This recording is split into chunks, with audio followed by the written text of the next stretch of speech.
respected teachers, and all my dear friends. Today, we the students of class 11 are here to explain you the maxims of conversation.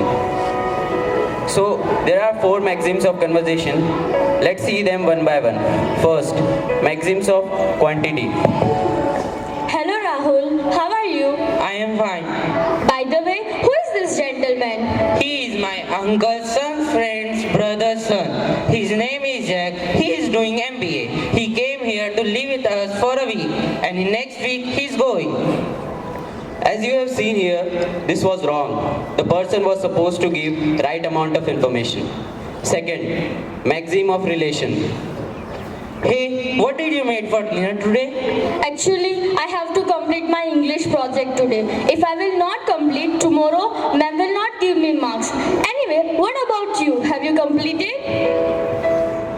Be relevant, make sure that all the information you provide is relevant to the current exchange.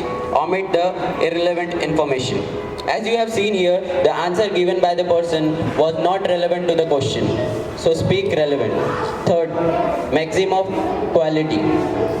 Sir, he has stolen my pen. How did you know that he has stolen your pen? I feel that he is the only one who can steal my pen. Do not say what you believe to be false. Do not say that for which you lack evidence. Try to make your contribution one that is true. The person here is just blaming him because he feels that. This is wrong.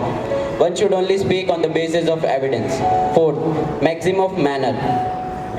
Excuse me, can you tell me this address of Varacha? You will you will go to market, you will reach to Yogi Chowk, you have to take a bus from Kamlesh to Yogi Chowk, then you will find a white building, from there move straight. Avoid obscurity of expression. Avoid ambiguity. Be brief, be orderly.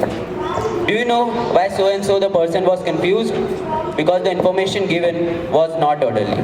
So these are the 4 maxims of conversation which can make your conversation effective. Maxim of quantity, maxim of quality, maxim of relation, and maxim of manner. Thank you and have a nice day.